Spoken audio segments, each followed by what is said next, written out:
제10계명의 특징은 다른 계명과 달리 인간의 원초적인 탐욕에 초점을 맞추고 있습니다. 다른 계명들, 살인하지 말아라, 간음하지 말아라, 도둑질하지 말아라, 이런 계명들은 외적인 행동에 초점을 맞추고 있습니다. 그런데 오늘 저와 여러분이 읽은 이 10계명은 우리들의 마음에 뿌리를 두고 있는 모든 악의 근원이 되는 죄입니다. 바로 그것을 하나님께서 10계명 안에 포함시키셨습니다. 여러분, 탐심이 무엇인가요? 탐심은 더 많이 갖고자 하는 욕망입니다. 특별히 남의 것을 갖고자 하는 욕망입니다. 출애굽기 10번째 계명은 이렇게 말합니다. 내 이웃의 집을 탐내지 말지니라. 내 이웃의 아내와 그의 남종이나 그의 여종이나 그의 소나 그의 나귀나 무릇 내 이웃의 소유를 탐내지 말지니라 라고 말합니다. 여러분, 여기 탐내다의 히브리어는 하마드라고 합니다. 영어로는 desire라고 되어 있습니다. 이 하마드의 뜻을 보니까 이 원어의 뜻은 이렇습니다. 어떤 대상을 갈망하다, 어떤 대상을 기뻐하다. 우리가 어떤 대상을 기뻐하고 갈망하게 되면 그 대상을 소유하고 싶어지는 마음이 듭니다.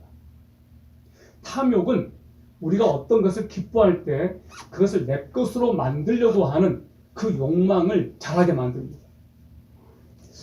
왜 오늘 이 10계명은 중요한가?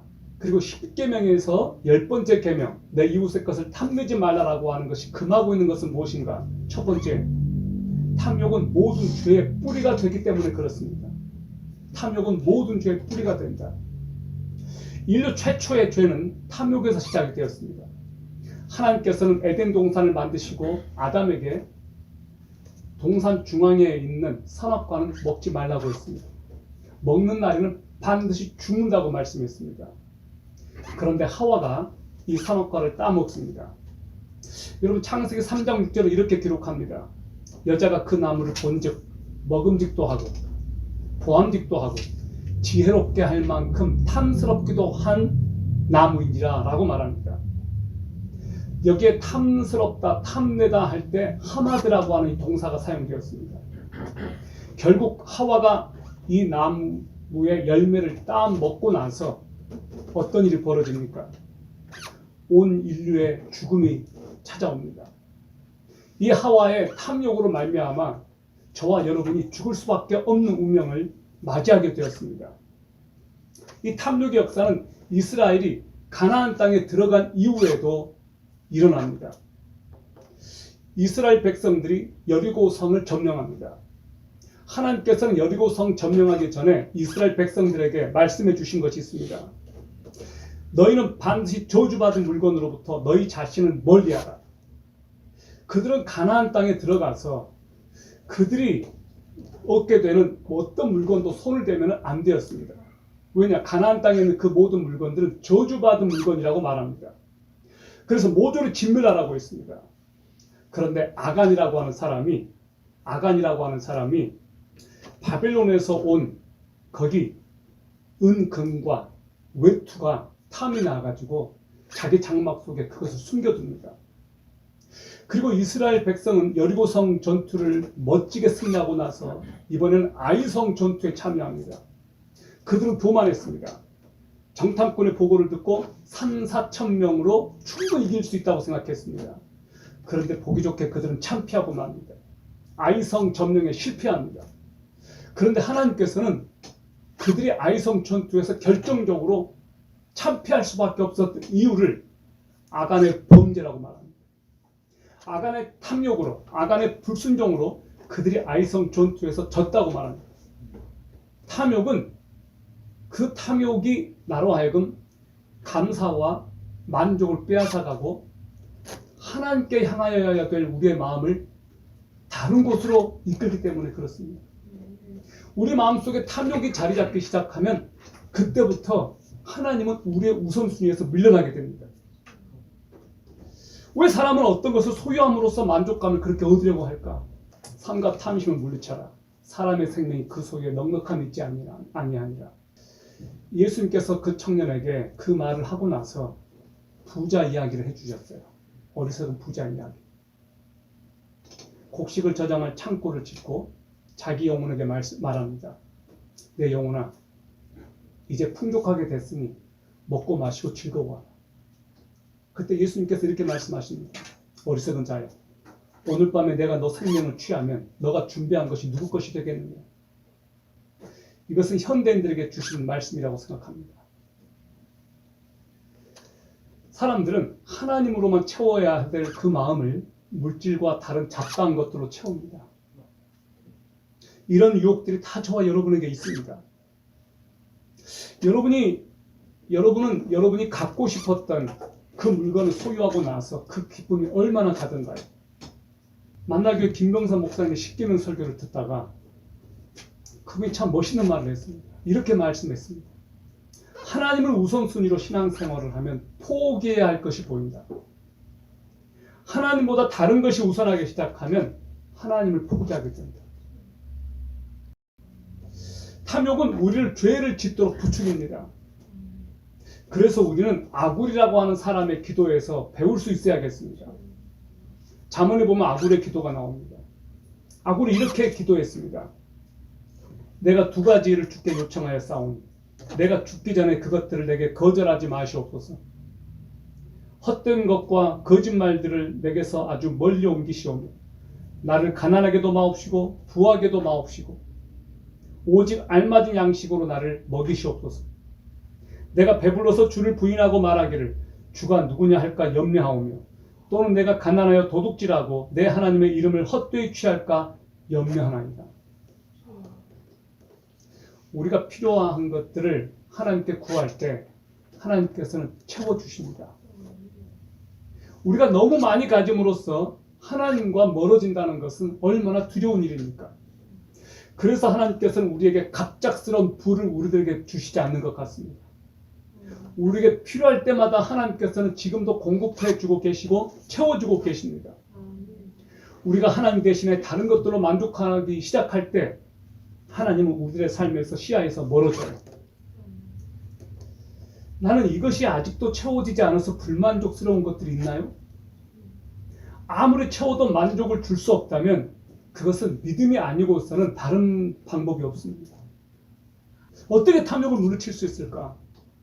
첫 번째, 탐욕에 대하여 노하는 법을 배워라.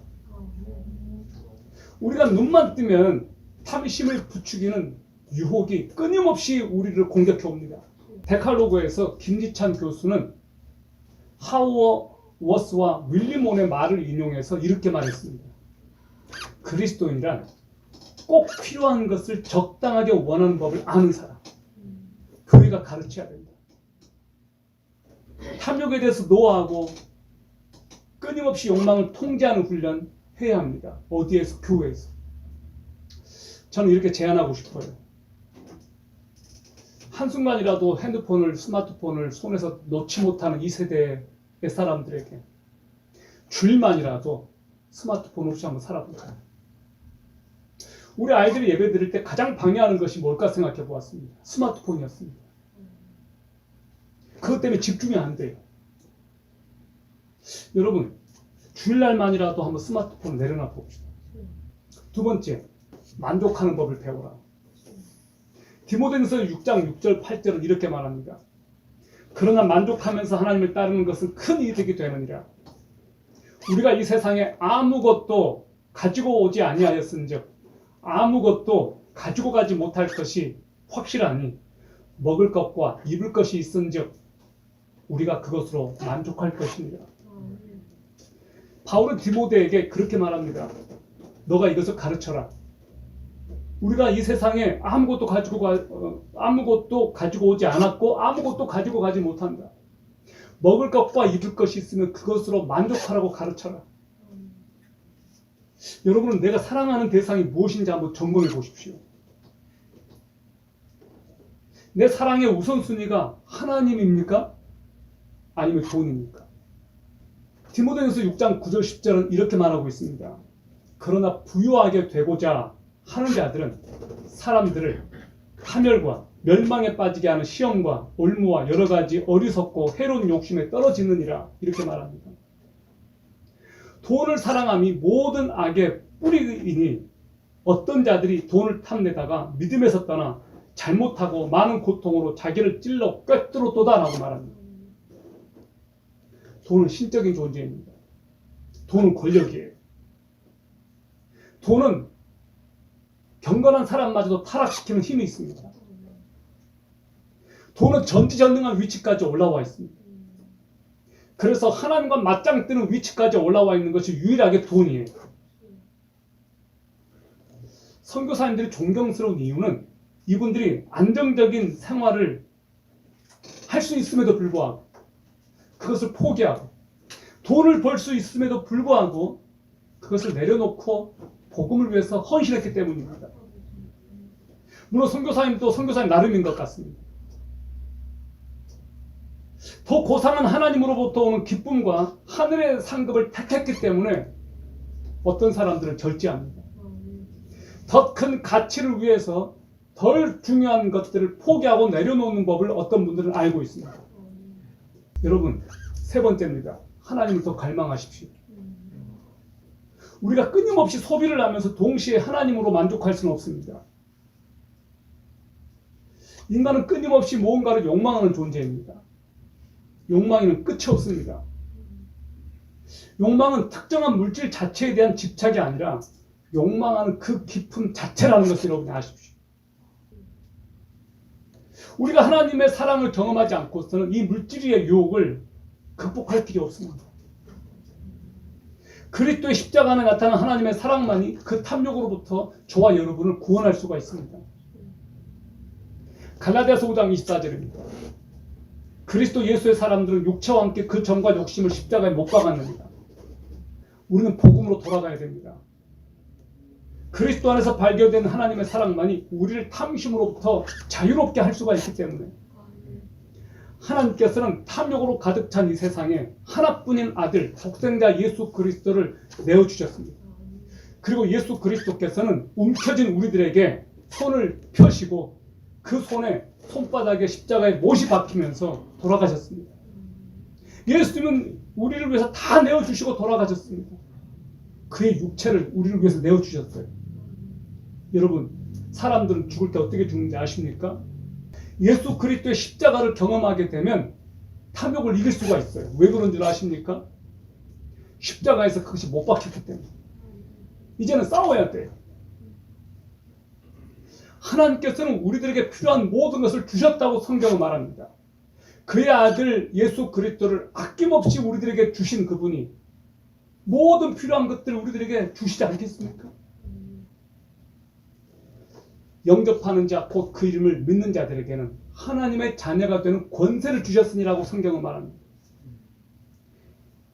양자가 되면, 자녀가 되면 아버지의 재산을 물려받는 특권을 누리게 됩니다. 여러분, 이것은 굉장히 놀라운 말씀이에요. 우리가 지금 가지지 못했지만 하나님의 자녀된 우리는 하나님의 유업을 상속받는 상속자가 됩니다. 그러므로 하나님으로 만족하는 법을 배우는 사람들은 이 땅의 것들에 탐욕을 부리지 않고 나에게 주어진 것들을 감사하면서 절제하면서 살 수 있는 거예요. 그래서 바울은 그렇게 말합니다. 내가 가난한 데 처하든지 부한 데 처하든지 나는 일체에 만족하는 비결을 배웠다. 그리스도 예수 안에서 나는 모든 것을 할 수 있다라고 말했어요. 바울이 여기서 말하는 것은 그 everything은 경제적인 것을 두고 하는 말이에요.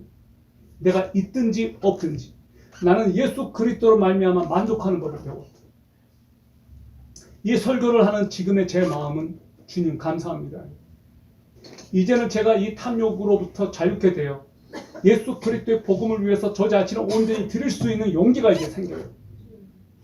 여러분, 저와 함께 오늘 이 탐심하지 말라라고 하는 이 말씀이 하나님 아버지 앞에서 마지막 10번째 계명이라고 하는 것을 딱 기억한다면, 와, 이거 굉장히 중요한 계명이구나, 이게 다른 것과 다 연관되어 있네 라고 하는 눈치를 채셨을 거예요. 그래서 이 말씀은, 이 10계명 10번째 계명은 모든 죄의 근원이라고 말하는 거예요. 이것이 정리가 되면 다른 것도 정리가 돼요. 설교를 준비하면서 이런 예화를 들었습니다. 어느 주일학교 교장 선생님 앞에 2명의 어린이가 와 있는 거예요. 교회 처음 온 아이들이었기 때문에 등록하기 위해서 교장 선생님이 그 두 아이를 따로 부른 거예요. 그 아이들에게 이름과 생일을 물어봤답니다. 키가 큰 아이가 대답을 했습니다. 우리 둘 다 7살이에요. 제 생일은 4월 7일이고요. 동생은 4월 8일이에요. 교장 선생님이 말하는 거예요.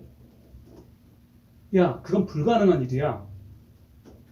어떻게 형제인데 하나는 4월 쌍둥이도 아니고 너는 4월 7일이고 얘는 4월 8일이 될 수 있니? 그건 어려운 일이야. 불가능해. 그러니까 그 큰아이가 그렇게 말하는 거예요. 아니에요. 사실이에요. 우리 둘 중 하나는 양자거든요.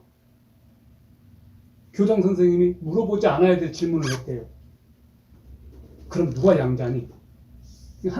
큰아이가 서로 빙긋이 서로 보면서 큰아이가 말하기를 얼마 전에 우리도 아빠한테 똑같은 질문을 했어요. 누가 양자냐고. 그랬더니 우리 아빠가 이렇게 말했어요. 우리 둘을 너무 사랑하셔서 누가 양자인지 잊어버렸대요.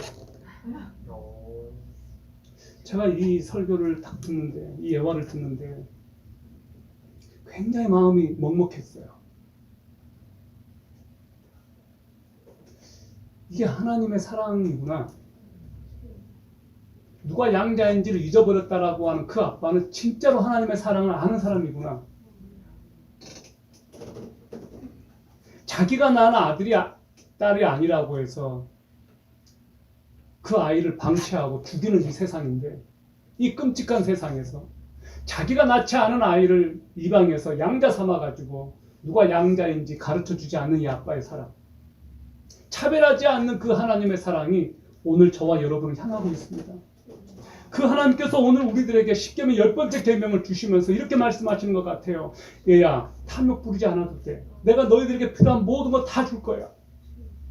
너희들이 내 계명 안에 거하기만 하면은 너희들은 나로 인하여 만족하는 법을 배울 수 있단다. 우리는 뭔가 부족할 때 더 갖고 싶어 하죠. 근데 이 탐욕은 부족해서 갖고 싶은 게 아니라 있는데도 갖고 싶어 하는 거예요. 있는데도. 주님을 갈망하는 자에게 주님은 우리들에게 시편 103편 5절로 이렇게 약속하십니다. 좋은 것으로 내 소원을 만족해 하사 내 청춘을 독수리같이 새롭게 하시는 거다. 아멘.